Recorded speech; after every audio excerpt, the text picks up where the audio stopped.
So this is how the program is going to go. We will share application fee waivers. This is to make sure that if you want to study abroad, the initial application fee will not be a challenge. The reason why I do this is very simple. Sometimes the means of payment, whether it's a PayPal, Visa, or Mastercard, may not be available to some people who want to, you know, study abroad. And so for some, they only have mobile money. I remember when I was working on my applications back in Northern Ghana, I didn't have a Mastercard because, if you own a Master or Visa card back home, there is a monthly payment. My national service allowance was 559. I couldn't risk, paying a monthly fee on a card that I wouldn't be using often, right? So I didn't have that, and so I had to, contact somebody, send mobile money, stuff like that, for the person to make the payment for me. Now, I couldn't apply to a lot of universities. I only applied to one university. That's the university that I came to, because I didn't have the money. And so if I knew that there are certain ways, means to get some application fee waived, I would have, utilized these options and then apply to more schools. It's risky when you apply to only one school. Don't do what I did. So you have to apply to more. Now, applying to more means that you may have to be, have enough to be able to pay all the application fees. Now, the good thing is that by giving you these application fee waivers, and means by which you can get them, it makes it easy for you to apply to more schools but not spend a lot of money on them. And that's why we share some of these application fee waivers. So every week, I've told you that every week we will be sharing some application fees immediately we start a podcast. Now, after that, we'll be interviewing our guests, and then we'll respond to your questions as well. You have started the process. What challenges are you facing? Some of us have been through. So if we provide guidance and ideas, it makes it easier for you. Are you willing to start in the next year? What should you do? We'll be sharing all of that. And interestingly, somebody has already been through the process, studying masters, PhD, but obviously coming from the same background you are. How was this person able to do it? Which universities did they apply to? What scholarships are they on? Our guests will be sharing that with us. And so let's start with the university waiving application fee. I did my second master's in Kentucky, right? If you don't know, Kentucky is one of the states in the US. The capital is Frankfurt. Interestingly, there is another university which was very close to where I studied. And so it's called Eastern Kentucky University. Eastern Kentucky. And if you're watching us on TikTok, please type that in the comment section. Eastern Kentucky University. This university, you don't need to pay application fee to apply. So if you scroll to how to apply section, and this applies to bachelor's and master's. If you scroll to the apply section, first time student application, fill out the free online application. So you don't have to pay anything. Interestingly, if you have a high school qualification, all students must have a minimum of cumulative CGP of 2.0 on a 4.0 scale. So this is a school you need to target. Their requirement when it comes to CGP is very low, and this is undergraduate though. So fill out the free application to Eastern Kentucky University. Now, Eastern Kentucky, they have a lot of programs, so you're not limited. It's located in a city called Richmond. The state is Kentucky, and obviously in the US. So this is one of the universities you could apply for free. Remember, we mostly share all these on the Fred Effect Facebook, X, and then TikTok handle. So if you're not following us there, please do and follow. In the middle of the conversation, I'll be sharing other ones with you. But if you want to get a waiver, whether the school is waiving or not, there's a lot of ways you can go about it. You can join a webinar, which is an info section. They explain the application process, the program you want to apply to. Sometimes you get opportunity to talk to faculty members in the info section. By joining this info section, the incentive for joining will be to waive the application fee for you. And so if you join, you get application fee waiver. The next thing is to request for it. Just ask and it shall be given. Sometimes you just have to request for it and they'll give the waiver to you. And other ones to require that you type in a code. They'll be sharing the code on their various social media platforms. Listen, if you want to study abroad, as you are using your social media handle to follow big things on social media, one of the things that will be helpful is that all the universities you want to apply to, they have social media handles. And so most of the information about scholarships, application fee waivers, they share them on their social media. So the university you want to apply to, just search for them on TikTok, search for them on Instagram, search for them on LinkedIn, search for them on Facebook. They have a YouTube page. They've been sharing all this information there. So you have to check them out so that immediately they drop it, as you follow the Fred Effect, follow these platforms as well. Let's get started. I'll be sharing more waivers in the middle of the conversation. And then, it will help your process as well. So my guest my co-host has always been Ben. Ben is in the UK. Ben, how you doing, sir? Your microphone is muted. You have to unmute it. Hi, Ben. How Yeah, you? I'm doing great. And you? I'm okay. How's the UK? Yeah, by God's grace, everything is fine here. Great. Let's bring our guest on. Hi. How you doing, sir? Yeah, Fred Effect, thank you for having me on this program. I'm George, and I'm here in Connecticut. I like your Yes, suit, man. thank you. It's like a professor suit or a wedding Nah, suit, kind of. this is this is some backdoor seat. This is not either a professor I seat know or you were a TA at the University of Cape Coast. Which department was that? economics department in Oh, okay. 2020, Okay. right after Oh, COVID. So 2020 to 2021. I see. So I'm sure most of your students will be watching you today. A quick Yeah, introduction. yeah, okay. Yeah, Yeah, a quick so introduction to our viewers, and then we get started. yeah, thank you for having me, Fred Effective, on this page. I know this page is doing a lot to help people who want to also make their dream come true. And so it's a pleasure to be on the page today and to share my experience with some people. I hope that my experience will help other people to also go through this process successfully. So on my background, I'm George Akandenge. I'm originally from the northern part of Ghana. That's where I was born. But I grew up in the southern sector of Ghana, southern part of Ghana with my parents. I started went to UCC in 2016 and Which graduated. part of Northern Ghana? Bolibamboy. Oh, where? Oh no, I'm from Upper East. Upper East. So I'm even Oh, okay. farther than where you were, where you went. Oh, I see. Right. So that's Yeah. that's like Bolga side, right? Yeah, yeah. All that side. Oh, I see. I see. Please proceed. Yeah. So in 2016, I came to the University of Cape Coast to pursue Bachelor of Arts in social sciences, and I majored in economics. After that, I did my national service at the same place.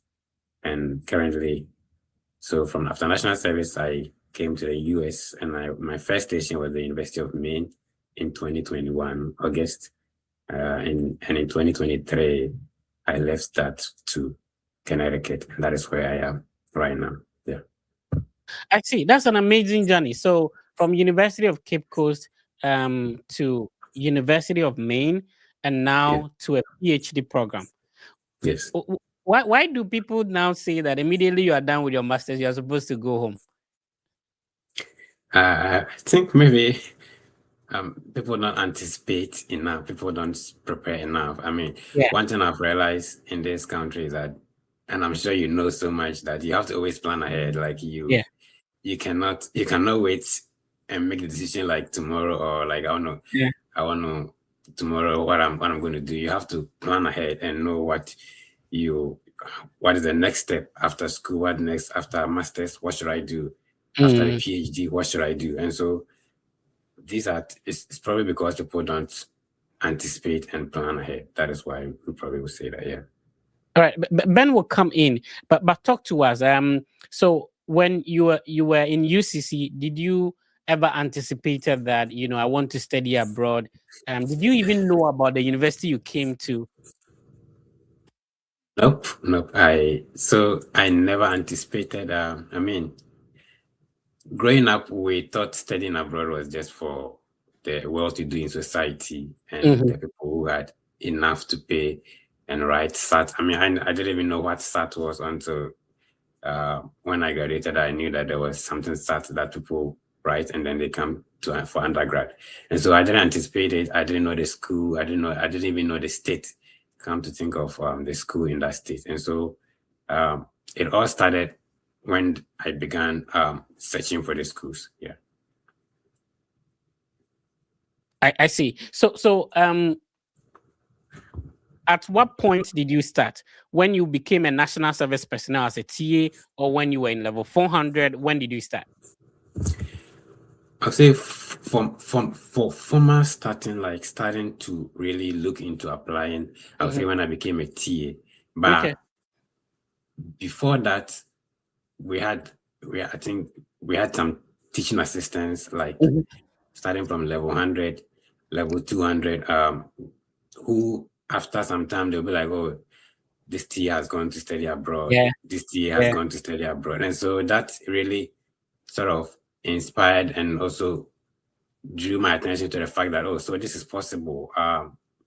These TAs that we were with them, they've gone to study abroad, and especially they've studied for free. They didn't have to pay a dime. And so that really gave me that, started to think along that line, right from around level 300 when I had like 2 years ahead of me. Yeah. It was the same. It was the same thing for me because I started noticing that in level 200. It looks as if like all the economics TAs in UCC, it's compulsory that once you are done being a TA, you have to study abroad, right? Yeah. So if you become a TA, then that pressure will be on you that after the TA ship you need to leave, right? Yeah, you have to leave. And anyway. and I mean, it was like that was essentially the benefit when you go to become a TA. That's what the professor will tell you. I mean, if you wanted to make money, you should probably go into some industry, maybe some private industry to work as a national service personnel. And so if you want to if you're staying at the department, then you should take advantage of this professors there to help you apply for schools and come and study abroad. Yeah.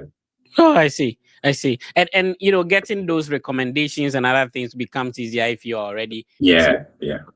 Awesome. All right. If you are just tuning in, I'm speaking with George. George is currently a PhD in economics student at the University of Connecticut. Is that how we pronounce it? Is it Connecticut? Yeah. Connecticut, or how do you? I think the people here pronounce it Connecticut. and the people from where we are from, how would you pronounce it? Connecticut. So yeah. George is a PhD student at the University of Connecticut. So CONNECTICUT, right? If I'm correct. So the university, if you're watching us, you can type it in the comment section. Some people are not sometimes we mention the name and they go and Google something different and it takes them somewhere. So if you're listening to us, please type them in the comment section so that people can know the school we are talking about. It's an amazing university. It's great to be there as well. But you started with University of Maine. So when you majored in economics back in the bachelor's degree level, was it only economics programs you applied to, or did you check out other programs? Yeah. So that's a good question. I actually checked out other programs. I didn't just apply to economics programs because what I realized applying for the schools are that you don't really need to be a major in a particular field to be able to apply for that program. Yeah. Most of the time, they just need you to have a little background to be able to sort of do that program. And so you don't really need to be like, I majored in economics before I can apply for economics. You probably need just microeconomic theory, microeconomics, and then principles of microeconomics, and then intermediate microeconomics, and that is where you need to be able to apply. Same, I did my minor in geography, and so I had. What you're saying is very important. That the department you're applying to have some prerequisite. Yeah. So you need to have those prerequisites on your transcript to be able to apply. So sometimes people apply to a school, they say they have a first class and they were not able to get in. You did not have some prerequisite on your transcript. Yeah. That is very important. Please go on. Yeah. And so I did geography, and so I had some geography courses on my transcript right now that if I want to apply for a geography program, that should, so long as I meet the requirement, the prerequisite, as you said, that should be able to get me into the admission if I qualify, and then I go through. And so I didn't look at just economics programs. I looked at any program that my background was fit, that I could get into with my background. Yeah. The UCC student will understand. The University of Cape Coast in Ghana student would understand. So Bachelor of Social Science, and you did economics, geography, and what? I did economics, geography, and sociology. And so which one did you drop? I did drop sociology. Okay. And then you moved on with geography and economics. With geography and economics. And so level 400, is it level 300 or 400? And you majored in economics. Level 400, you major in economics. Oh, okay. I get it. And now you finished and decided to apply to a master's in economics at University of Maine, and Yeah. then from there, after the master's in economics, you move into a PhD in economics. So Yeah. soon to be a professor, right? No. I see. Hopefully. So I'll be alternating the questions with Ben. Ben, please come in. Yeah, George, I hope Yeah. everything is fine. Yes, please. Thank you. Hope Okay, you're so good too. yeah, is there anyone in UCC that you wanna give a shout out to? Presently, no, because my professors, my professor, the only people I know of right now who are still in the UCC are my professors, and because I did my TA in 2021, and as of right now, most of the people have left. They're out of school. Yeah. Oh, okay, interesting. I see. So apart from you, for the fact that you saw most of your TA studying abroad and your lecturers giving you that kind of motivation, what other factor also informed your decision to study abroad? I think so. Beyond that, I had that self motivation to sort of improve my career and to improve for personal development. I wanted to develop myself personally, and to do that, I knew the opportunity to study abroad could help me develop myself personally. And so the desire to develop myself personally is what actually inspired me beyond the motivation from people around me to come and study abroad, to apply for schools abroad. Oh, okay. And, and So And so, when it comes to you thinking that only wealthy people study abroad, money is a factor. You're a national service personnel, and so how did you have that change of mind that I can also do it? You talk about seeing other TAs doing it. National service personnel, where are you getting the money from to study abroad? Talk to us about that practical step. There's a Yeah. TA listening. I'm sure now the national service allowance has been increased. It's 700 or so. So Yeah. talk to us practically. National service personnel, you're not having money. How did you get to finance this process? Yeah.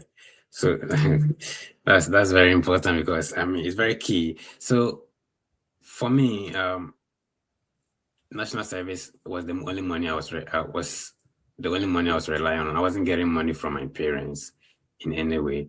So I had to save out of that national service, the 559. So I mean, it's about being strategic and knowing how to allocate the funds. The money wasn't enough, but I had to sometimes, you're also a TA, sometimes you get some jobs on the side, and that helps you to be able to save a little and apply for these schools. And once I got there, so that's what application money, getting the application money, at that time, like I said, we were being paid 559, and the exchange rate then was around 6 cedis to $1. And so that was less than $100. And you probably have to apply for school. The school that I got into, Maine, I remember was $65, and I think it's still $65. So you need to save little by little, and maybe also rely on some family or friends to also help you. I think most of us in Ghana, I know we don't work. Like when you're going to school, we don't work. It's not like here in the US that people are going to school and they are working. And so we have to probably rely on ask for family and friends. And I think if the family people know that you are sort of trying to pursue something good, you will definitely get some support from them. And so try and save the little that you are getting, and then also seek for support so that you can actually apply for a couple of schools. And also, like you said, the waivers are there. Actually, there are a lot of waivers that you can get. So exploit those things. I remember when I was moving from UMaine applying to UConn, I applied to about 7 schools or so, but I would say I remember I paid for just 3 of them or so, because I had to get a lot of waivers. And so use the waivers also to help you with application fees. Even in the US, you are getting waivers. Yeah, even in the US, I had to get waivers because even the US, $700 is not a joke. Yeah, In the especially US, the so, PhD programs, they could be sometimes expensive. yeah, yeah. So if somebody who has been receiving stipends in the US is looking for waivers, you in Bolibam, boy, you have to get them. Yeah, you need them. Then please come. Yeah, okay. All right. I see. So, having said this, starting your application process, what were the major challenges and how did you overcome it? I think one of the major challenge is getting to know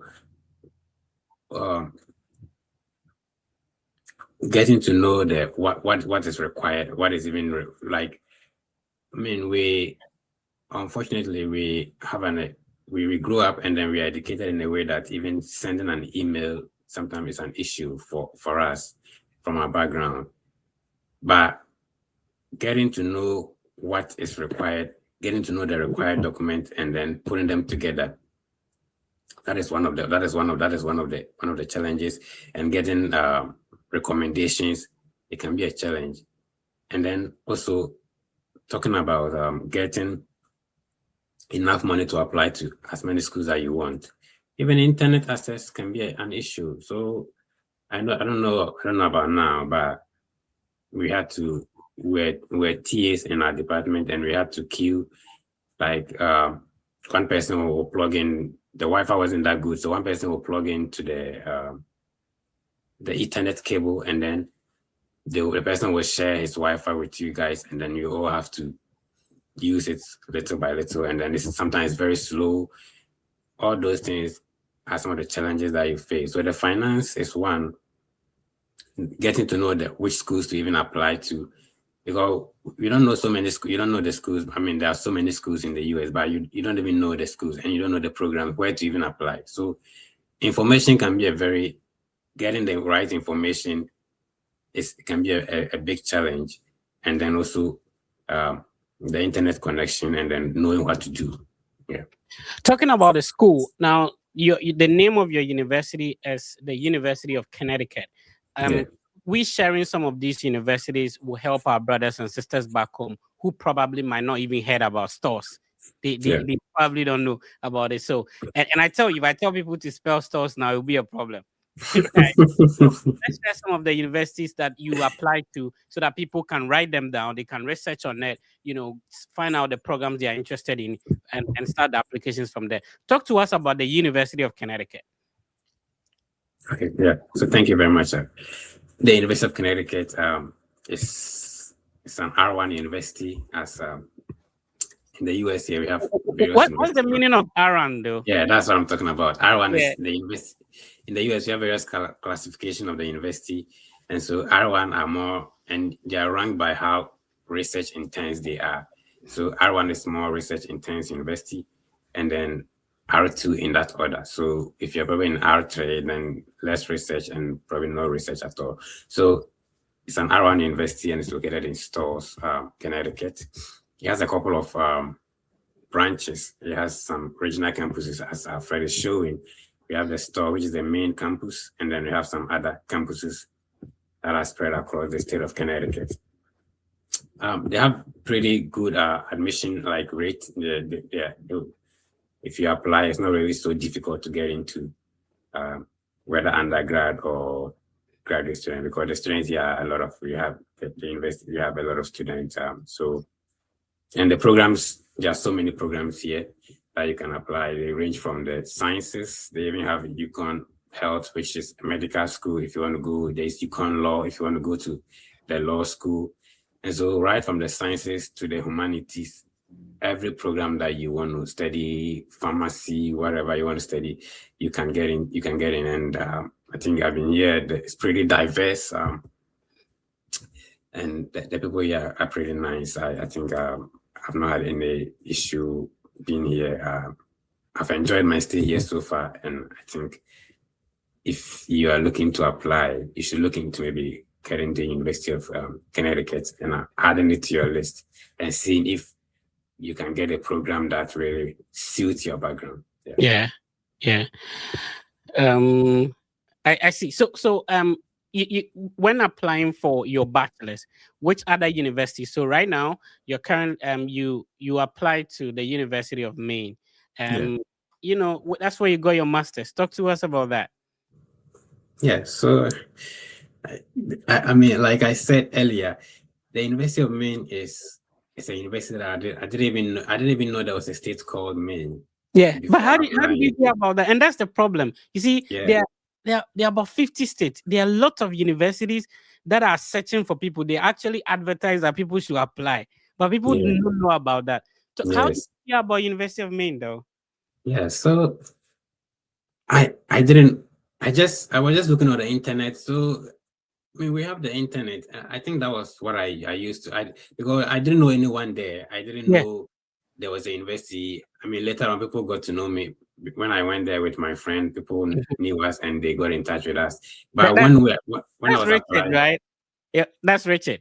yeah, Richard, he's also Yeah, here with me at UConn. all So of you moved to Yukon. yeah. Shout out to Richard, man. Yeah.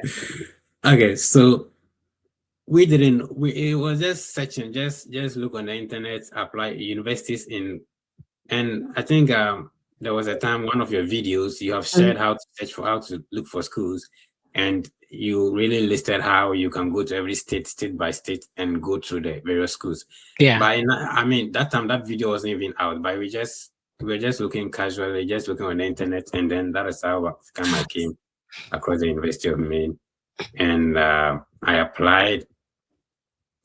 That time the application fee was $65. I didn't get a waiver. They didn't have a waiver then, so I applied for it, and I stayed in touch with the graduate coordinator. I think that one thing that really helped me was staying in touch and asking relevant questions to show your interest.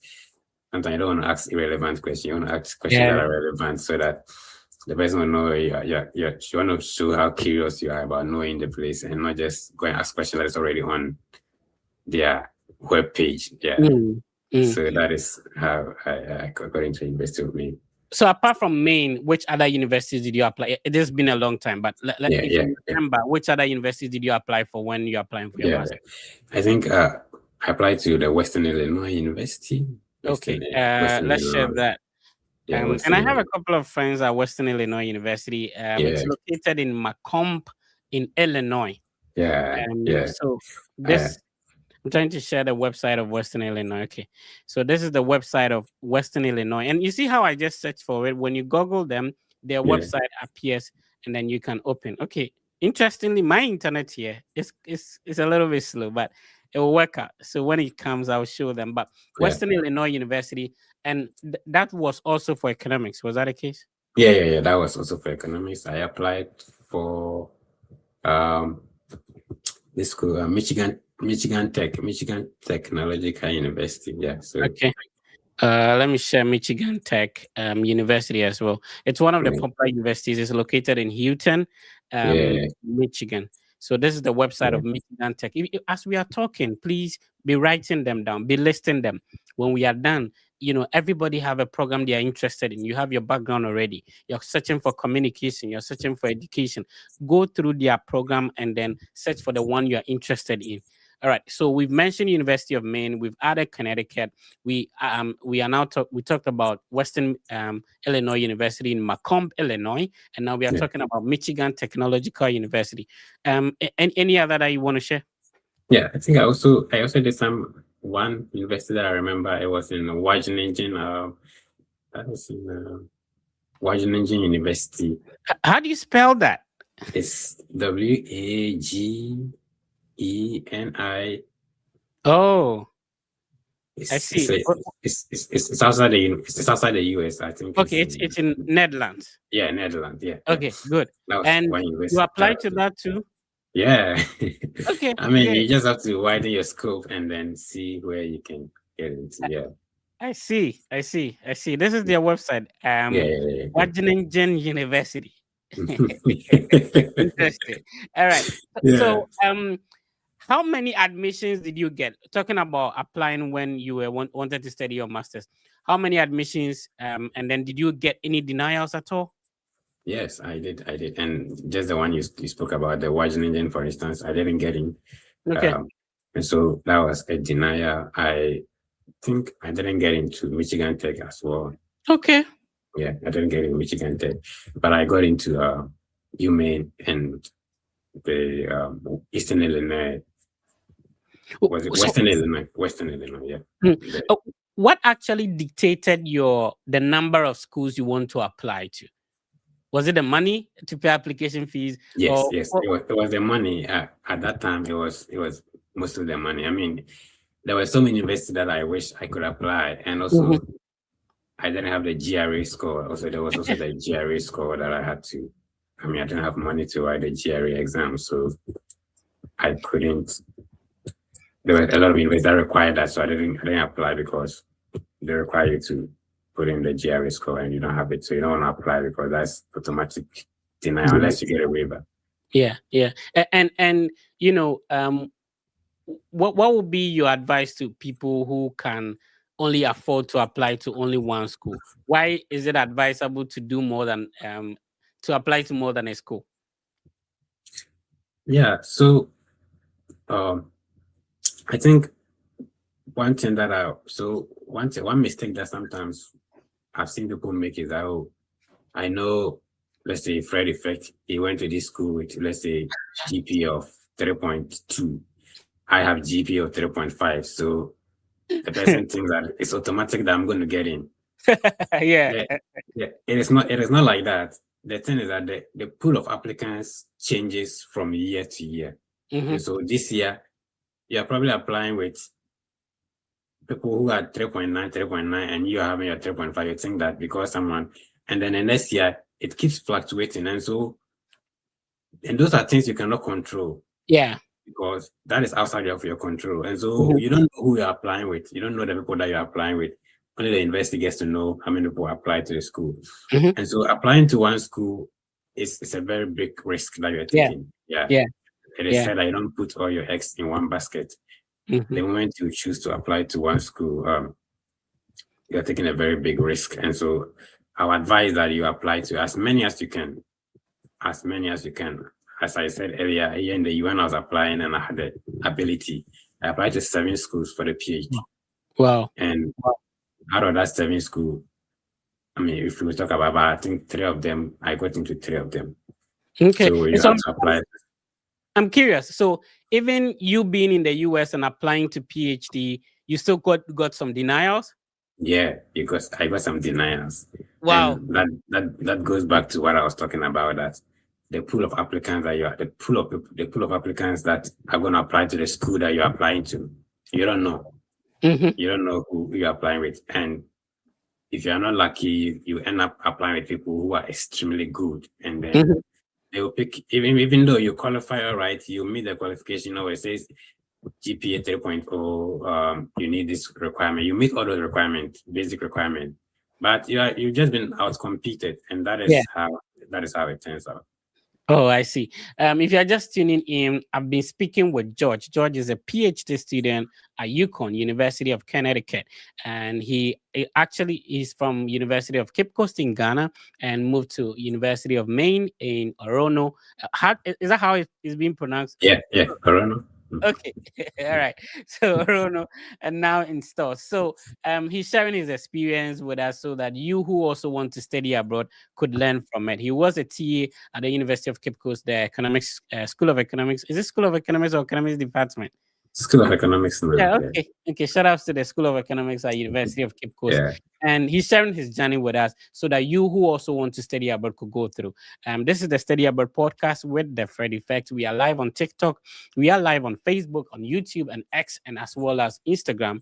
And then, all our social media platforms as well. So, at the end of the session, we'll select one person that the team will coach for free. Apart from providing the information, we also lend a helping hand. So if you want to reach out, you send us a direct message on Instagram. We have been doing this for a very long time. John, George, we interacted when? 2020 or 2019 somewhere? 2021. 2020. It's Yeah, 2020 to 2020. 2021. Yeah, yeah. Good. And we are now in 2026. We are still doing this thing. Yeah. So Anyway, at least yeah, it's been a long time doing this. So and a lot of people have benefited from the ideas, of course. information we've been sharing so far. So I'm happy that my brother is doing well, doing a PhD and coming back to share his experience with us so that you can also learn from it. Now moving on. So in terms of the the survival when you arrived, you are coming Mhm. from a humid region.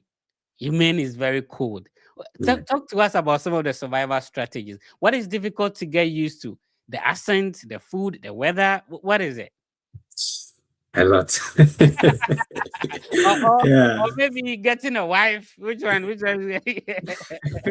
Oh yeah, I like a lot, a lot. I Right. mean, you grew up in a different environment. You are probably most of us come here more than 20 years old. You Yeah. have established certain. Now you come here, the cold first of all. I mean, it's not everywhere in the US that there's cold, and so some people don't get the cold. But for me, where I went to, there was a lot of cold, and where I am now, there's still some cold. Currently, we have less than 0 degrees Celsius. So we're experiencing less than 0 degrees Celsius temperature. So the cold is one thing. The next thing is the accent. It can be a little challenging and confusing at first. I mean, you're not used to speak, you're not used to how they speak, and so um, it's sometimes very difficult. I said we are used to just formal English, and so when you come here and they are speaking like some elective English, which is not really formal, the way some slangs, what they call it, it can be difficult to understand what they're trying to say. Meanwhile, it's not really written English, but they just speak it, and so sometimes that can be very difficult. So the code was there, the accent, and trust you, this place is, I mean, but for the people, it can be very lonely. That is one thing about this place. Especially where I was at UMaine. If you don't have some friends with you, it can be very lonely. And so the loneliness is something that it will take you some time to adjust. That in Ghana, you just go to a class with someone and then you're friends with the person. It's not like that here. And so that's another thing. And the food too. The food. I mean, you come here and it's always burger, bread and something. Every food is bread and something. So that is Is every food is bread and something? bread and something. Yeah. So you have to. It'll take you some time, even what to buy, like the rice, which of them to buy, and so it takes a time. It takes some time to adjust, but once you adjust, it's so good. So I want you to talk about some of the survival strategies. So now, obviously, you're doing well. Whatever Mm, you've been through, you've survived, right? mm, What were some of the things that you did for you to survive? Like if you're for me, for example, if I want to maybe cook, I'll have to take the Walmart stuff and prepare the Ghanaian stuff with it. yeah, I yeah, know it's the same way as the Ghanaian things. There are some food like the Chinese restaurants, the Chipotle, that speaks a little bit like that tastes a little bit like home. You yeah, understand? Talk to me about some of the what did you do to be able to survive in the system? yeah. So for instance, with the one issue is the accent. You have to be more attentive, and so when you go to class, it can be confusing at first, but you have to be more attentive and listen. You cannot just take your mind off, and I mean, you have to be more attentive to be able to get what is happening and understand it. And for the food, and if you're lucky and you get into an area that a lot of some Ghanaians there, they will teach you, they will tell you what you can do, some of the food you can prepare. So now I'm able to prepare banku here right now because now I know how to do it, and I know I can get like some flour from Walmart that I'll ferment and do banku. So No, you I have. want you to teach me that strategy. You get flour and then you use it for from Walmart Oh to yeah, cook. yeah, yeah. You can get some corn head flour from Oh, from Walmart, and you ferment it, and then you but can use it for your. how do you get a cassava dough though? Like there's cassava. I don't know yourself your state, but here we have a lot of Mexicans here, and they used to eat cassava a lot, and so Oh, okay. there's cassava here. There's So cassava. There's plantain. you get a cassava tuber No, like they have grated cassava, like just like Oh, yeah, oh, I see. I see. This yeah, strategy is helpful.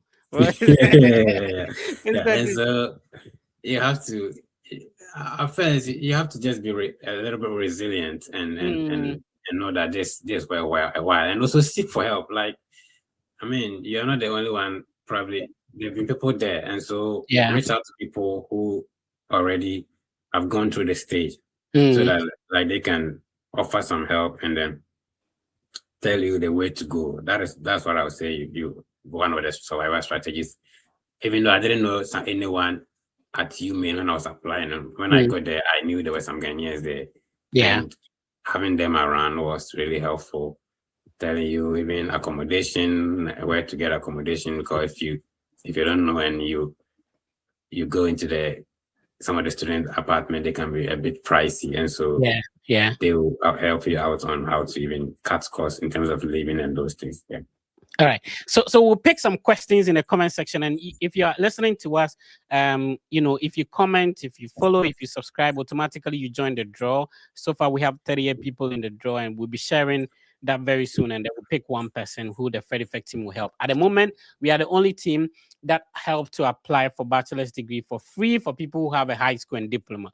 All you need to do is to send your documents to us on Instagram, the Fed Effect, and then we'll be happy to assist you. Just send your WhatsApp results, just send your diploma transcript, and then if you want a PhD, a bachelor's, master's degree, send us the bachelor's degree transcript, and we'll be happy to assist you. So type your questions in the comment.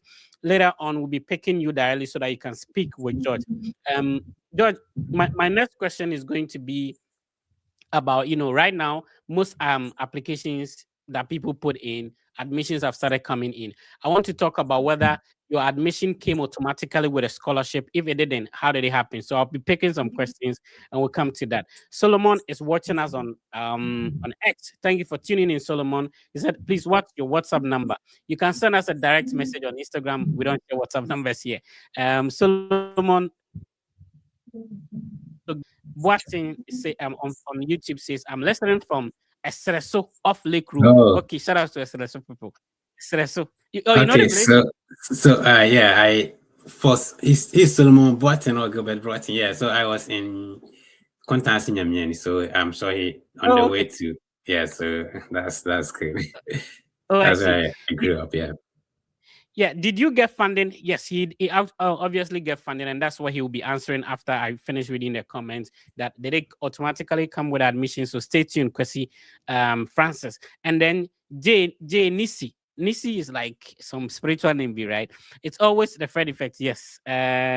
Abdul Waris says thanks for sharing TFE. Yes, thanks for tuning in as well. Young Waters is watching us on Facebook. Eastern Kentucky University. Yes, that's the application fee waiver for the week.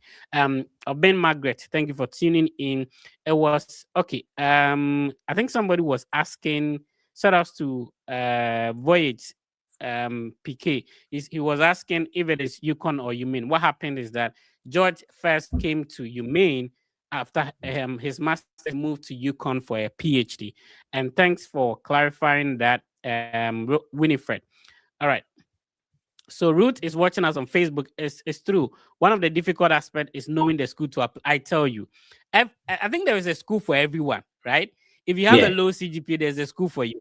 If you have a GRE, there's a school for you. If your money is $25, $30, there's a school that takes that.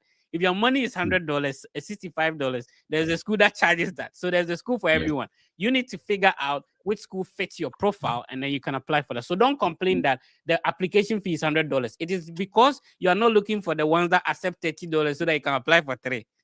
Anyway, so I pray God helps to secure full scholarship. That's it. And I wanted to ask you about that too.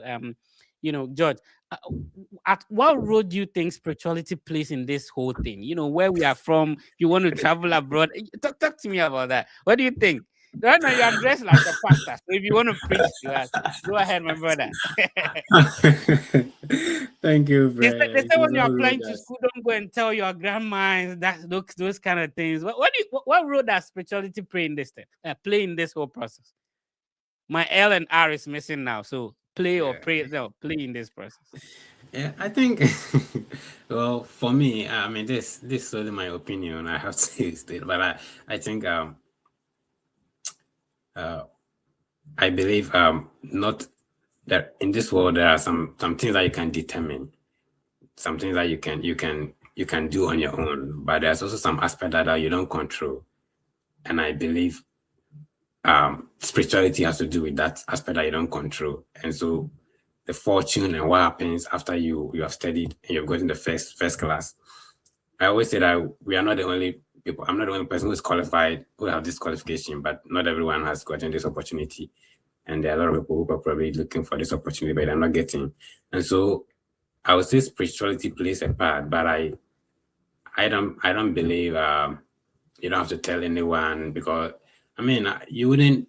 I always think the intention. What are you telling the person for? Are you telling the person to help you to do something, or you're just telling the person to let the person know that you're also going somewhere? So yeah, I mean, I like that. you see, so if you're telling the person for the person to help you, I wouldn't say, I know Fred Effect can help me, but Mhm. I'm not gonna tell a Fred Effect because I think Fred Effect knows my mom and he might tell my mom. So Yeah. no. But if you two, your goal is to tell people to show as a show off, then I mean that one is I don't see why you should do that either. Mm. Mm. But talk to us about your funding to UMaine, and we come to Connecticut. But funding to UMaine, did it come with admission letter? Did it come and you had to apply later or attend an interview? How did it go for the funding or the Yeah. scholarship?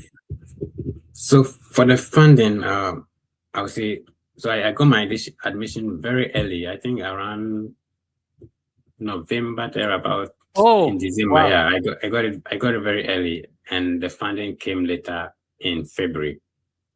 Yeah, in February, at the end of February, and so the admission came before the funding. That's for you, Maine, and I didn't have to apply separately. So I think for you, Maine, when you apply, you are considered for the funding automatically. Once you get it, they'll give it to you. So you don't have to go for any interview. I didn't have to go for. I don't know if that's changed by for now, but at that time, you apply. I applied. I got the admission very early, and then later on they took the final decision, and I got it around December, around February.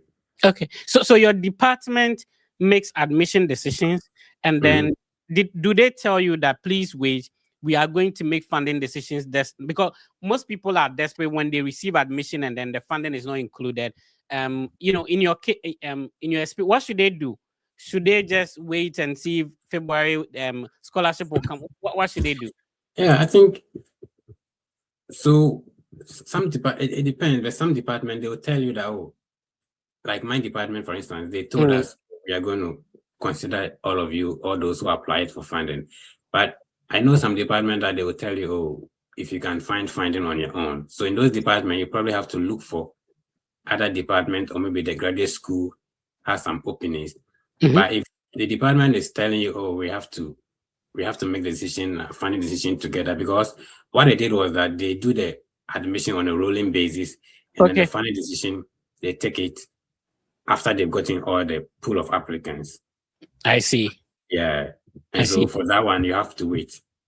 But if they are giving you and you have to go, they are telling you that, oh, you are not sure you get funding. I think once you get admission letter and it's not too late, you can still look for funding from the graduate school or even from other departments. Yeah.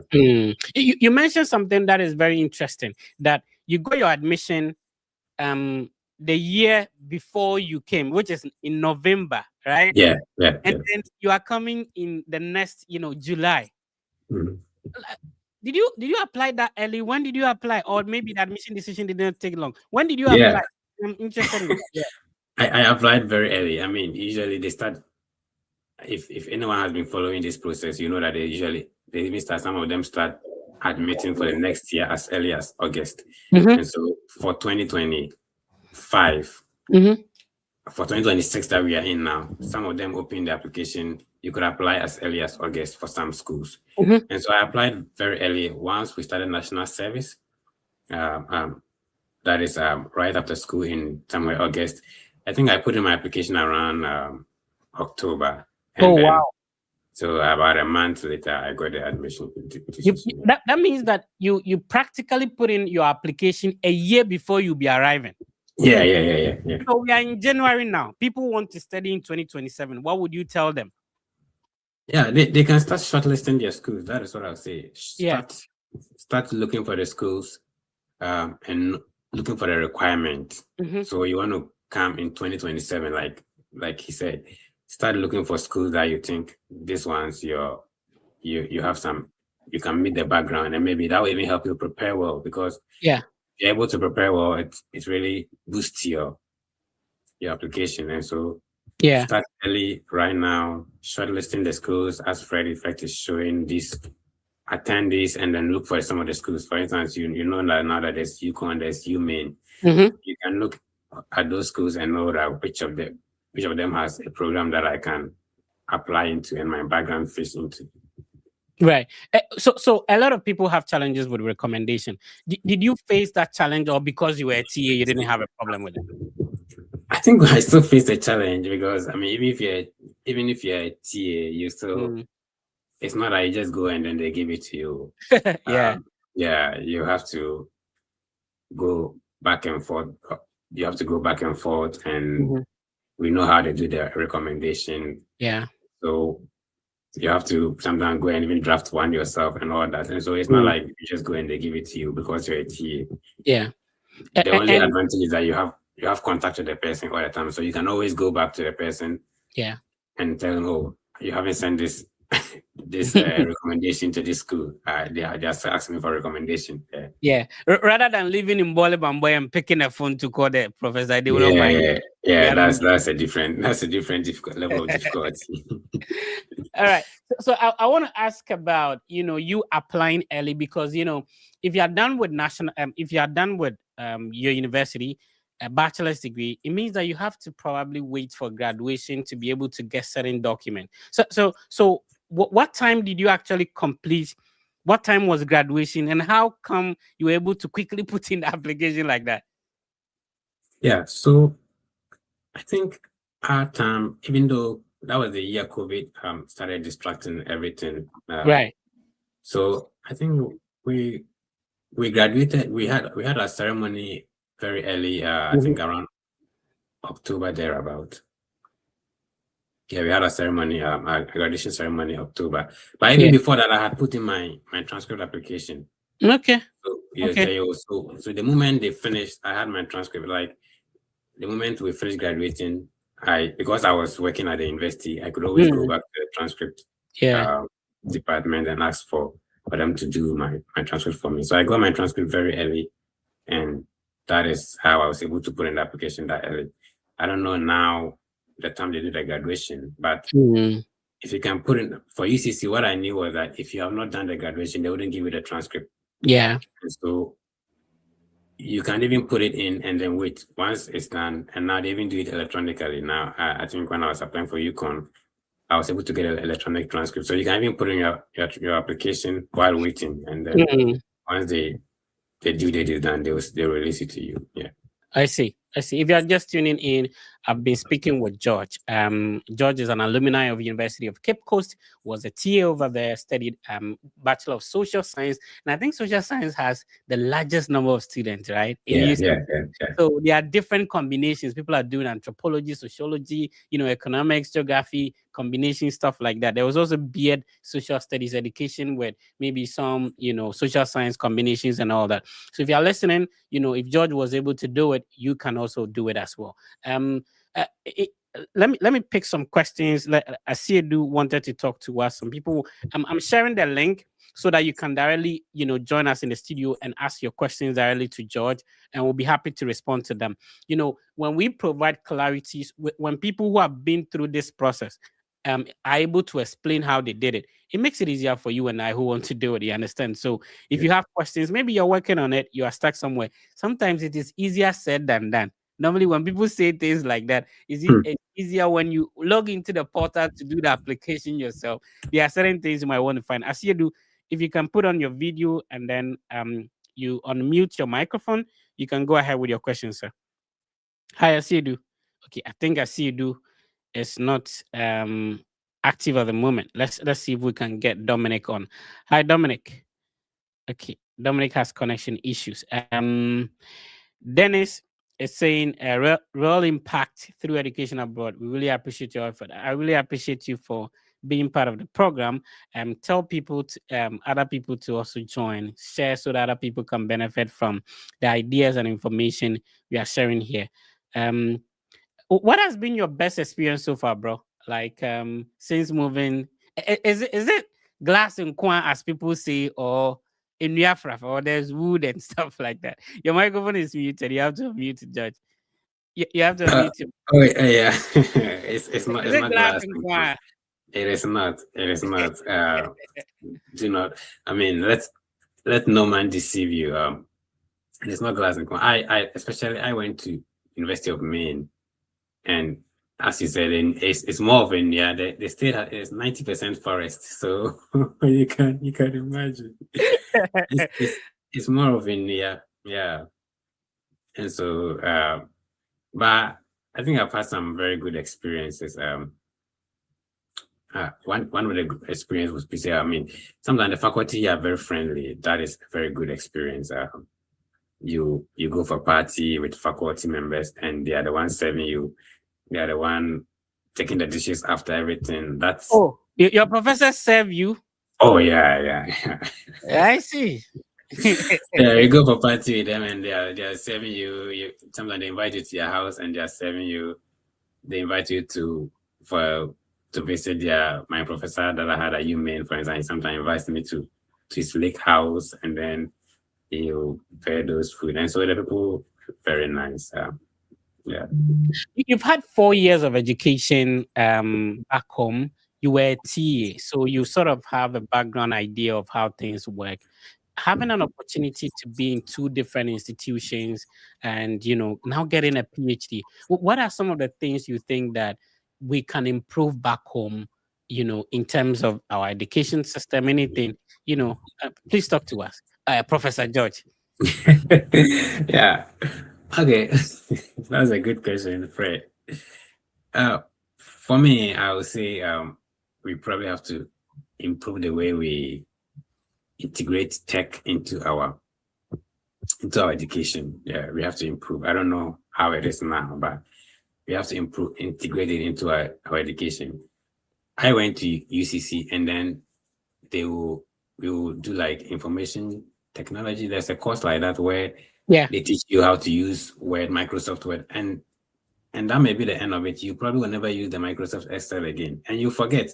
And some of these things you gain the experience by doing it. You don't know that you don't even need to know where the cell and the column intersect, where the rows and the columns intersect to form a cell. You just need to use it, and then you know that there's a cell. Like, so I would say we have to include them, but then sometimes it's understandable because you have a very large class size, and then so maybe we have to look at reducing the class sizes to you have like 100, 200 people, 300 people in a class. So how are you going to inspect their Excel? How are you going to supervise them? And so first of all, the technology aspect, how to send email, like some soft skills, how to draft your CV, all those things, the career support.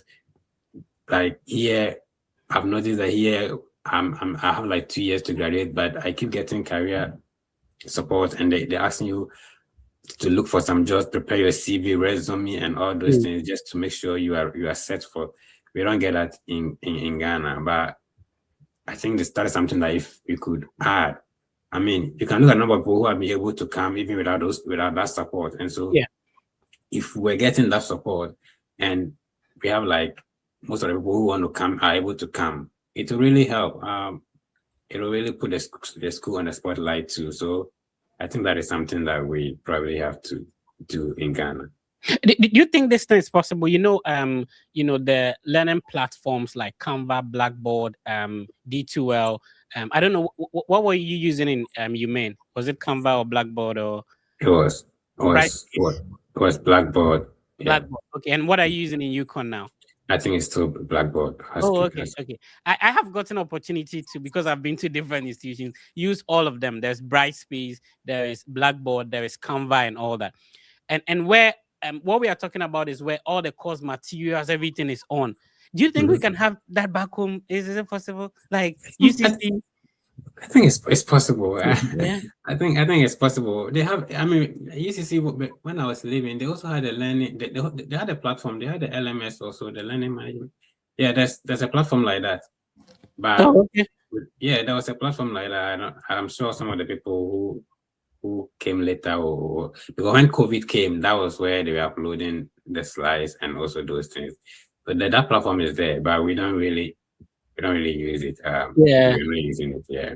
So the science market people, their business will go down because now no photocopy and stuff like that. Yeah, too much for the photocopy.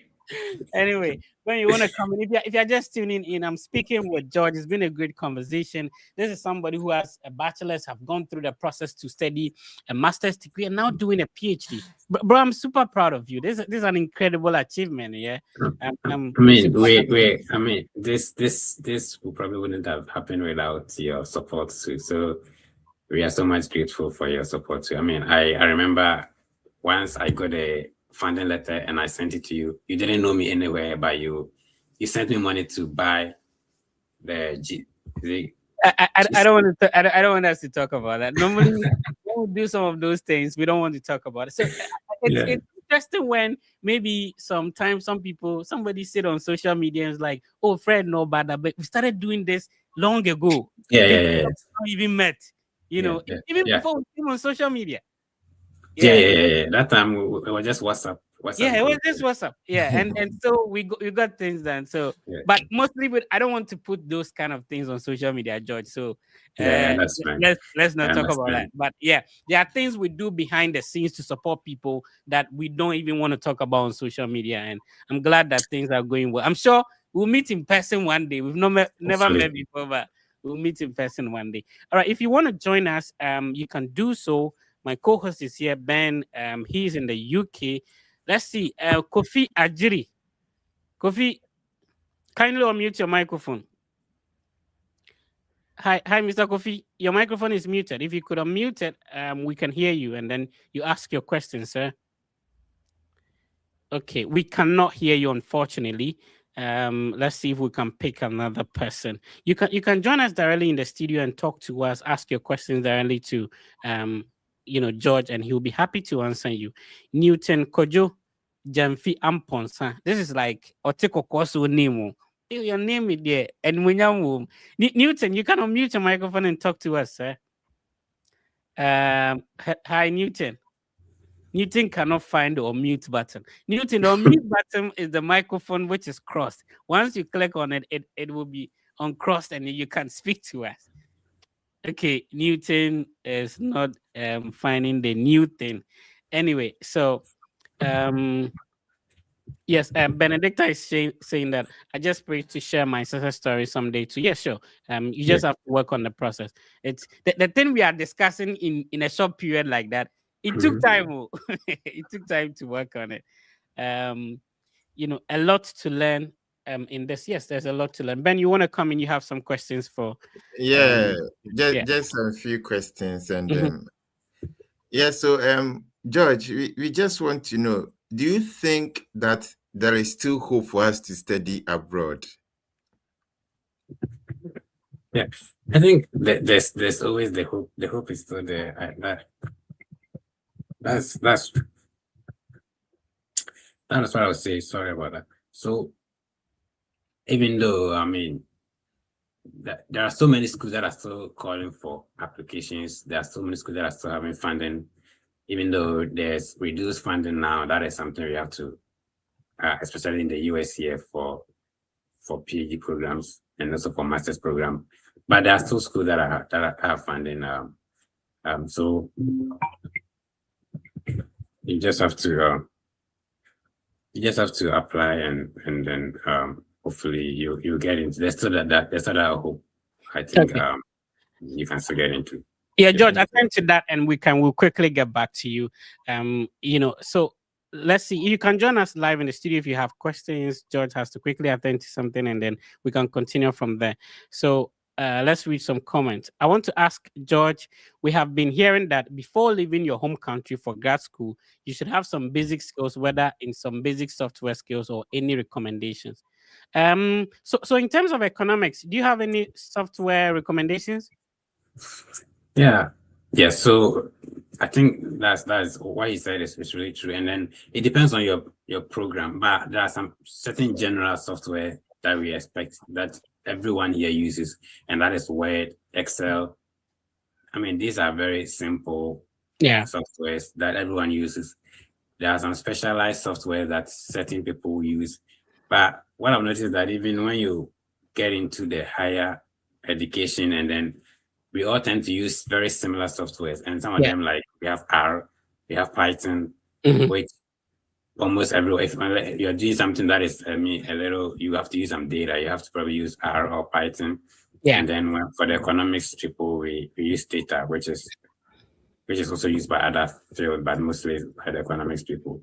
So you want to just have a basic understanding of how it operates. You're not supposed to be an expert in them. Just know that there's something like this, and this is how you can set it up and how you can start learning one or two things. Now ChatGPT is there. You can easily learn how to program with it. And once you know the basics and you know what you're doing, even if you want ChatGPT to do something for you with the programming, they can do it, and it does it very well. So that is what I've seen. People want to know, straight from your master's, you move into a PhD. Do you really need to be so good in research to apply for a PhD program, or a fair idea is okay? Emmanuel Opong is asking, my brother. Yeah, I mean, I wasn't really so good in research before applying for a PhD. I mean, the program is to train you. That's the goal of the program. The program is to train you. And so if you can demonstrate that you have some understanding, a fair idea, and because, I mean, if you're training someone who already has some fair idea, it's easier. Yeah. And they don't spend so much time on the training, so that you can, because it's supposed to train you for research, and you also conduct your own research. So you need some basic idea of research, especially in your field that you want to go into, and then you can apply. You don't expect. I hear some people say you need publications. No, you don't need any publication. I also don't have any publication. Okay. But you just need to be good, a little bit good at what you're doing. Yeah. I like the questions people are presenting, and I love your answers as well. So Bisimbu Amos is watching us on YouTube. This is a good question. We will be glad to hear about how he went about the PhD application and funding, and what makes PhD application process different from that of masters. This is a good question. Thank you for asking, Bisimbu. Yeah. So for the PhD application like I said, you start early. So I think I wrote my GRA. I knew when I came to the US, I knew that getting the PhD, if you have the GRA, you have a pool of school. You can apply to so many schools. It doesn't limit the choices. And so I had to write the GRA, and I wrote it in the summer before. So in summer 2022, that was when I wrote my GRA. Okay. And I started applying around September. So I wrote it like ahead of time.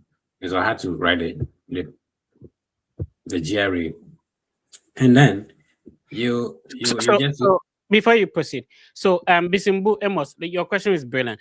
So the first thing is that when he was applying for his master's, he didn't add the GRE to the application, and so he opted for universities that would not require the GRE. Now, when applying for the PhD, he sat for the GRE, added it to it, because he knew that most PhD applications, especially in his field, will require that he has the GRE. Please proceed. Yeah, and so thanks for making that clarification, Fred. So that's one difference between my master's and then my PhD. The next one has to do with the PhD. They require some writing samples for some programs. They require some writing sample, and it doesn't have to be anything complicated. Maybe even your project, your assignment. So if you have a research, that is good. If you have a published research, that is good. But maybe I submitted my assignment for the writing sample for the PhD. Yeah, and that and that's for especially for UConn. I remember it was a writing, it was an assignment. So you do that, and for the PhD program, the difference between the PhD and the master's program, I would say for some of them there isn't so much difference, but it in terms of competition, I would say they're about the same.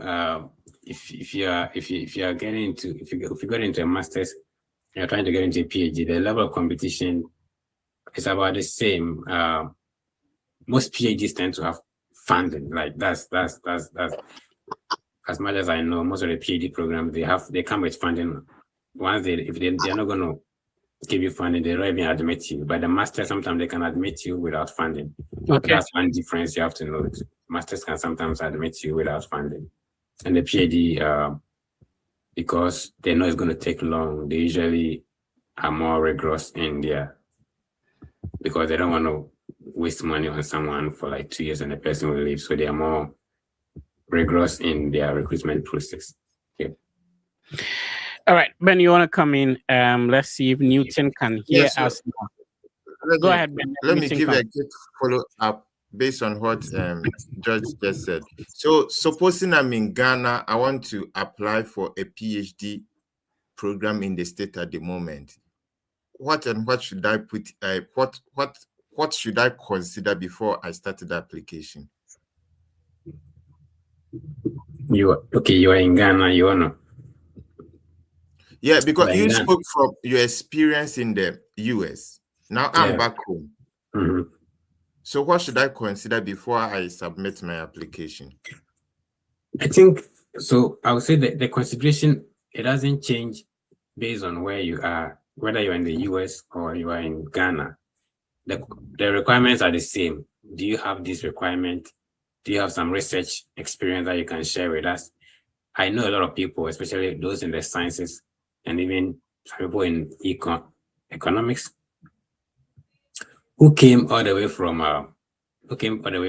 Ghana and they came into PhD program, and even they had undergrad. So the thing is that here in the US, to get into a PhD, most of them they don't even require a master's degree. You just need an undergraduate degree. And so the same requirement, just make sure you have some writing sample that when they ask you the GRA, if they would require GRA, you want to make sure you have very good GRA scores.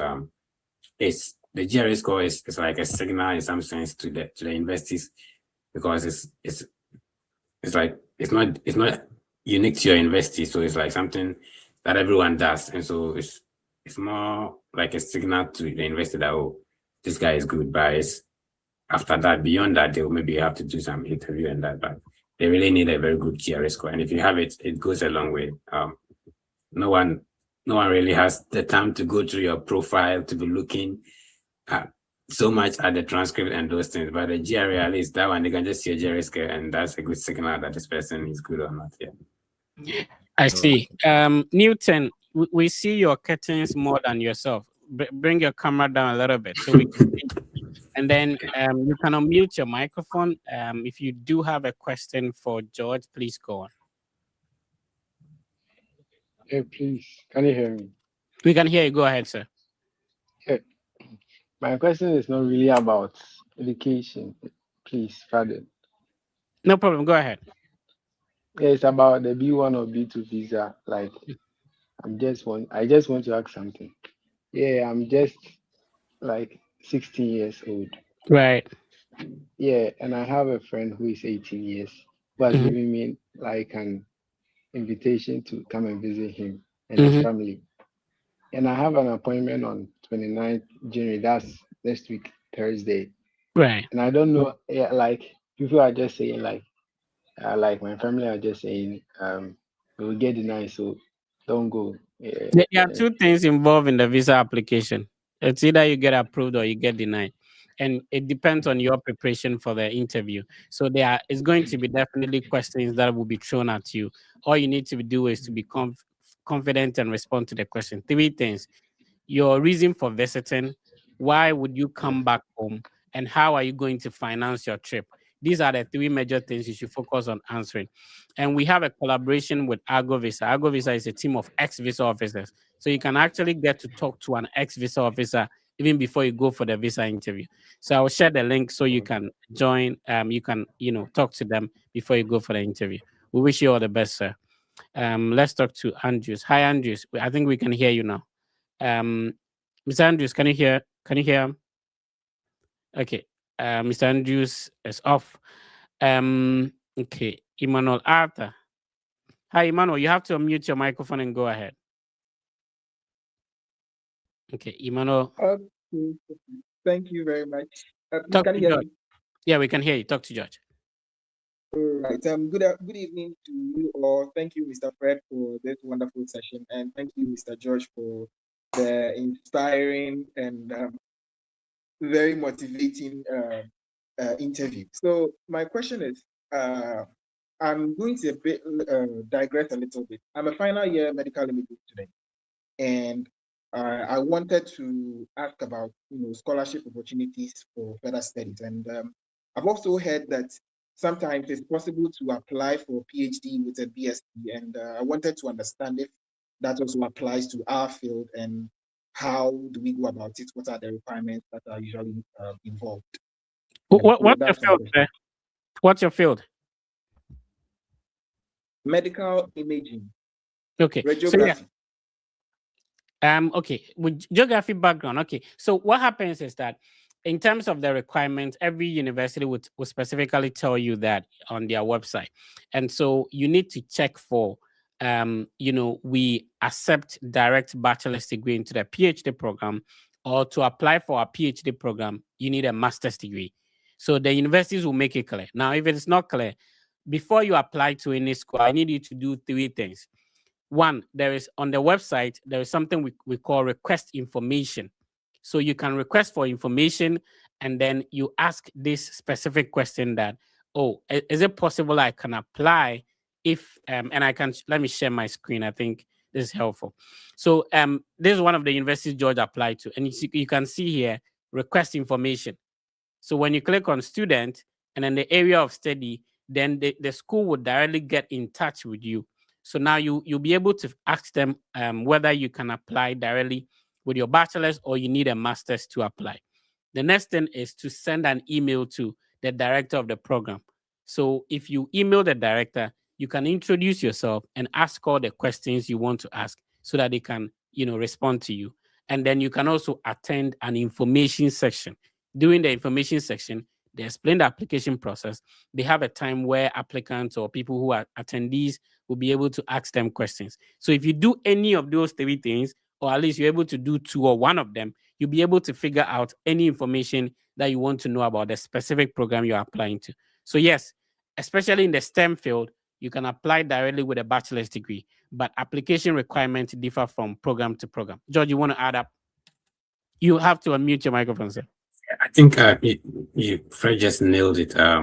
You want to, especially, I always recommend that you speak to maybe a senior in that field who has probably gone through the process. Mm-hmm. He'll be a very good resource person, because your field probably they don't have a program like medical radiology here in the US that you apply into, but they have some program that your background you can fit into. And so you look into that and see some of the important courses that you have taken that can make you eligible for some programs here in the US. But and for the PhD, I'm sure there are programs that you can get into PhD straight. Yeah. Just have to look for the right person and ask the right questions. Yeah. Hopefully this has been helpful. Thank you so much for joining. After maybe you have another question. If you don't, thank you for joining. Bright is asking you a direct question, George. Is there a secret to practicing towards the GRE? Share the secret, bro. I must say that the GRE exam is not an easy exam. You have to. The secret is, I use YouTube mostly, and there's one going Maguish. It's been a long time, so I don't remember them. But there are a lot of materials on YouTube that you can. There are some very good Indian, the Asian guys who teach how to practice for it and start early. I would say you should start early. Yeah, I start early and devote some time to it and be consistent with your practice. Yeah, and do some mock there are some free mocks that I did just to assess, and then even the GRE itself has some at least 2 or 3 mocks that you can do for free before the exam itself.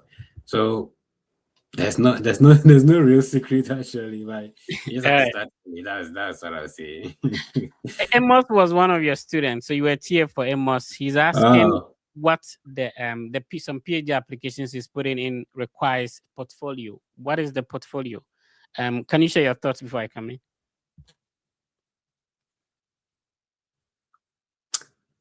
Will it be just what you've been able to accomplish? Like yeah, mostly it's like that, and mostly the arts, especially if you're applying for the arts programs. If you have some drawings that you've made, those are they create a place for you to upload your portfolio. I remember when I was assisting one of my friends, shout outs to Konto, he has been on the channel before. The university asked him to upload some of the works he has done, so that's mostly what they refer to as the portfolio. Isaac Donko is asking, what is the appropriate time to do my West evaluation for fall 2027? The appropriate time was yesterday. So you have to start now, because normally it takes some time, especially if it will take you time for you to get your transcript sent directly to them. So this is the appropriate time. So the time was yesterday. The next best time is now. No, exactly. Maybe you Doc, you have to answer this one, please. Is it advisable to write my SOP and use ChatGPT to polish or reframe it well? What do you think, sir? I think it is. ChatGPT is a tool that has come to help us. So if you're not just using ChatGPT to write something that is not even related to your background, but it's really your background, and then you just want to make it like you want to just write good English, then you can use that's my opinion. I don't know why you think, Freddy. That's it. Kwame is asking that, do you necessarily need a high GRE score to be admitted into a PhD or master's program? Normally the department will tell you the score they need. If no or yes, can he tell us his GRE score? He had to know. He cannot tell his GRE score. There's no, it doesn't work. Kwame, don't do that. Do you want to talk about it, George? Oh, I didn't do extremely well, but I think for most programs they require you to have at least 300. Yeah. And especially, and I was going into a quant program like econ, and so they tend to focus more on they tend to be heavy on the quant. So they maybe require, maybe you need, I think at that time it was the highest was 340, and so the quant was 170, and so they will tell you that at least the quantity should have like 150 or 155. Yeah. And so that's it. That's what I'll share with you. Yeah. Right. It's been a great session. And George, thank you for the responses. Very brilliant. And I'm happy for you for doing well. And the effort you've put in so far. And thank you for making time for us. Ben, we are wrapping up. I don't know if you have any final questions for George. But yeah, George, anybody, I think Ben already asked you that, people you want to say thank you to, family, friends, people who have assisted you in life, people, anybody you want to say shout outs to? Yeah, I think first of all, I'd like to say shout outs to my good friend, you yourself, Fred, and there's another Fred, my good friend, my good friend Fred, who is now in Accra. He's been very helpful. Yeah, so I had, at the time I was preparing for this place, I had 2 Freds. This Fred is here, and there's another Fred. Shout out to my namesake Fred, man. Yeah. I think it's in the blood of the Freds, so I'm not surprised. Yeah, and so I also want to say shout out to I don't know if you hear about my professor who was when I was TA, the professor that I worked under, Dr. Tali. Yeah, and all the our professors at the University of Cape Coast School of Economics department. Yeah, they help us to be where we are today. So shout out to all of them. And my friends that I was TA with, shout out to all of you. Yeah, and thank you. No, normally I hear, I don't know if you could share your screen. Normally I hear that at the TA office, when people are working on applications, I'm happy that you did everything with George and even ended up in a PhD with Richard.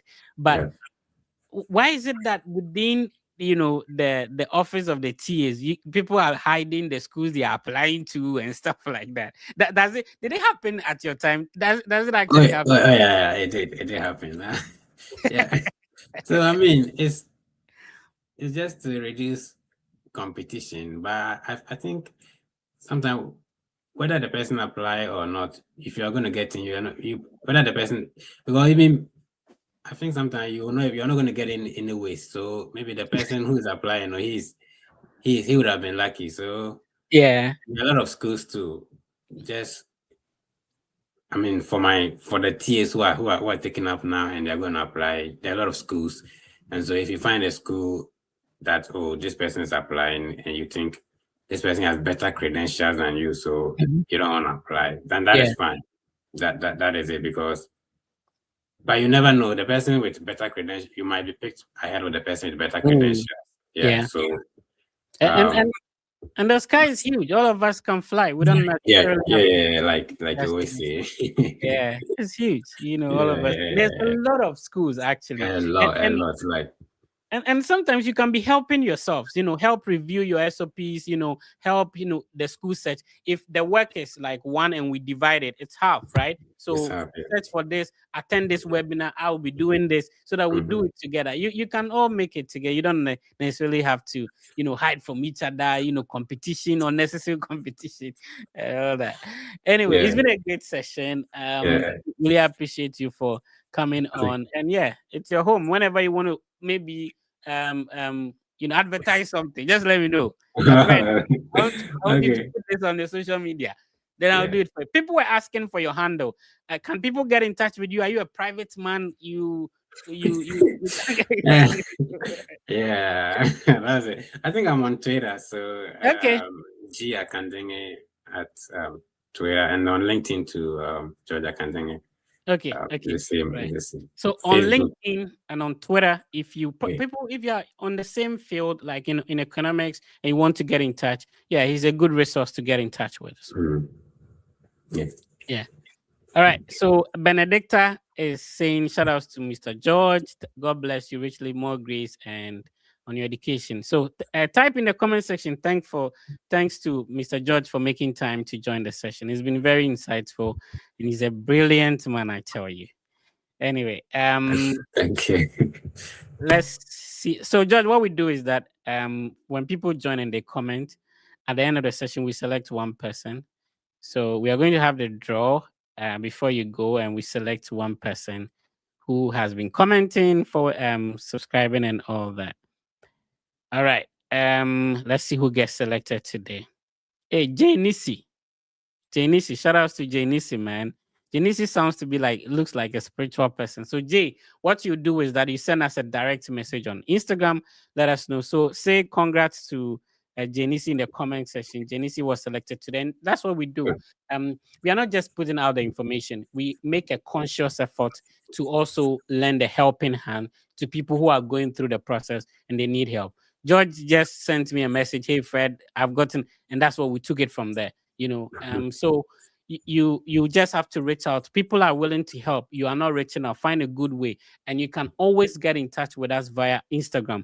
Because of what we've been doing, some people have taken our name and handles to scam people. Unfortunately, there's less we can do about it. We are trying to work on it to bring those things down, but there's only one way to get in touch. We have a verified Instagram handle on Instagram. So the Fred Effect, we are about 30,000 family members. The handle is verified. On Instagram, you can call, you can send a text, you can send an image, almost everything you can do on WhatsApp. So that's the only way you can get in touch with us. And then we'll be happy to assist you from there. So Mr. George, we really appreciate your time. Thank you so much for coming on, sir.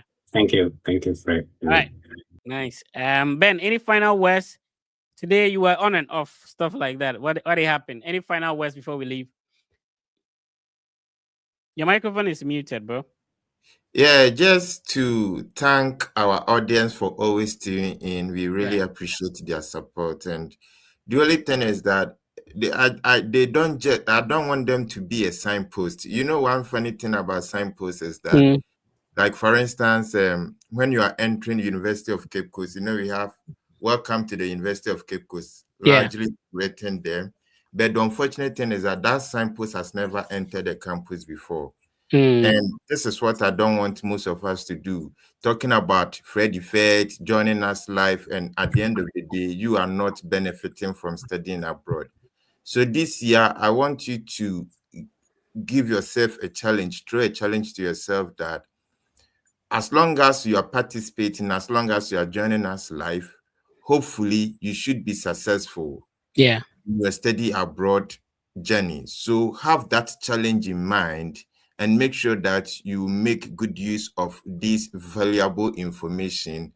And I'm really sure that definitely you're gonna achieve your dream in studying abroad. Yes, we wanted to wrap up, but George, somebody asked me a very interesting Yeah. question. I wanted you to quickly address that. So people wanted to hear about your visa interview. It was COVID. Did you wear nose masks to go for the interview? What happened? Talk to us about that. Yeah. It was COVID, and we did wear nose masks, and also getting the date at that time was very difficult. I remember Fred really helped me. Yeah. I was supposed to go for the visa interview in May, but it got cancelled. Our dates got cancelled, and I eventually had to go for it like on August 5th when I was leaving, and I left Ghana on August 16th. So I had like 11 days between. But the visa interview was pretty straightforward. Not any strange question, like the regular questions that they usually ask. What are you going to study? What are your plans after study? I mean, the plans have changed though, but I think I told him I was going to come back to Ghana right after my master's, but I think I've had to upgrade myself to the PhD. So that's the answer I give the person. So it wasn't anything. We were three of us that time. TAs, three of us, myself and some two other TAs, and we are all in the US now. I think both of us are doing a PhD now. I think it was Bridget, and also Yeah, man. Shout out to Bridget. Shout out to Bridget. Yeah, and shout out to Fraser. Fraser. Yeah. Yes. Bridget is in Urban now, and then Fraser is also in West Virginia also, yeah. Yeah. Awesome. So people who are struggling to get interview dates, you are talking about dates being challenging to get a date in 2021. So normally, when on the mock session, when I tell people that this thing has been existing for a very long time, so please relax, you get a date. Sometimes people don't get it, but it's been there for some time now, so you definitely get a date. If in your view, quickly, why do you think people get refused? And I'm sure at the U.S. embassy, when you enter, in Ghana, you hear other people get interviewed. Did you see anybody get denied? Why do you think people get denied at the embassy, though? I mean that's something not. I mean, we don't really know why they get. Yeah. But they have some certain fundamental criteria that they look at, which is, for me, most students, I think mostly it has to do with funding issues. Right. That is where, because I've seen a lot of, I mean, I'm not saying that is the cause, but I've seen a lot of students that will say that they ask you, how are you going to fund education? And right after the funding answer, they give them the white paper. So you can see that, I can see that mostly the funding that leads to the rejection for most students who are coming here. And so work on the funding. I don't know, maybe you have been doing this work for a long time, and you've contacted a lot of people. I don't know if you know someone who has full funding has been rejected before, but I don't know. I don't know if research that anything. So I'll say once the funding is done and then you do your background, everything will, it should be fine. Okay, that's good. We said goodbye, but this time on it's a final goodbye. Thank you for coming on. I really appreciate it. All right. So we're wrapping up for today, and we're good to go. So remember, the Fred Effect team has a collaboration with Argo Visa, Argo Visa, ARGO Visa. So Argo Visa is a team of ex-visa officers, and they have been interviewing people, denying and approving visas. Now they are retired. They are using their experience and expertise to guide you to prepare for your visa interview. Any category of visa you're going for, use the link I'm sharing on the screen. Type it in the comment section. So we have a collaboration with them. Use the Fred Effect link so that you find that's a way of also supporting what a Fred Effect does. So our microphone, our lighting, our camera, it all costs, right? So for us to be able to produce this podcast every single day, every single week for you, and the videos and the ideas we are sharing on social media to change the the generation, and then the idea about studying abroad, we are sort of changing the narrative that you don't have to have a perfect CGP. You don't have to have, a lot of money in your account to be able to study abroad. There is a school for everyone. You can also study abroad. All you need to, you get the guidance on what school can I apply to, what program should I apply to, how do I structure my application, my CV, how should I, restructure it, the way I've scanned my transcript, my passport, how should I even, if you get these ideas, the schools to apply to makes it easier. It's not as difficult as people make it seem. All right. The name has been The Fred Effect. We come your way this and every Saturday. We've been doing this consistently for more than 3 years now, and we pull up every single week as well. Whether we are sick, we are not feeling well, whatever, we are here to serve for God and for country. My name is The Fred Effect. My co-host is Ben. He's in the UK, and you can send us a direct message on Instagram. Whether you want to say hi, you want to be a friend, you have a question, just send us a message on Instagram. We'll be happy to respond to it. Please be positive and know that everything will be fine. And then shout outs to Jay Nisi, who won the draw today. We'll be selecting another person next week, and that'll be it. We shared application fee waivers. This session will still be live across all the Fred Effect social media platforms, so you can rewatch it later on when you are sleeping, when you are having fun and you want to listen to what we discussed today. Will help with your process. Share this with a friend. It might not benefit you today, but your ability to share this with a friend will change their life, or will change the course of what they are working on, and they'll be happy you did. The name has been The Fred Effect. Please be positive. Know that everything will be fine. I'll see you next week.